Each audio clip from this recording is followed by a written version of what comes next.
دور از دیارم گذارم مابل نازم قرارم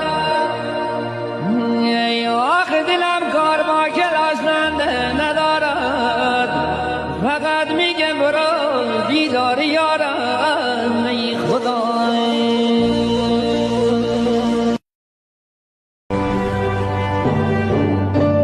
بشر از مادر ایام نمیزاد ای کاش تا انان در کف تقدیر نمیداد ای کاش زندگی نیست که زندان مکافات هستیم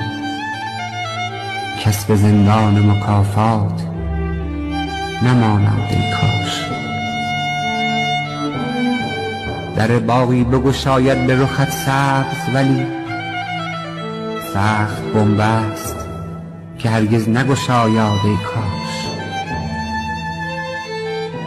اول امید که خیری برساند لیکن و آخرش خوف که شری من به غمم میبالم سر بی کسی سلامت که شده احوالم تو چه دانی ز جهانم که نداری طاقت تا بریزم غم اسرار نهانم بیرون من همانم که در اوج جوانی نه جوانی دیدم نه جوانی دیدم نه جوانی دیدم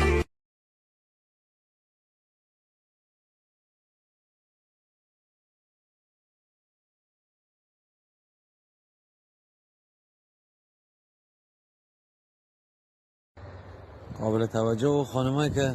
شوهرشان راننده ماشین سنگینه از سرویس برمیگرده اینقدر قرقر نکو بیفایده است نمیشنوه میدونی چرا نمیشنوه؟ اونی که صبر داشته توی صفا بزرگ شده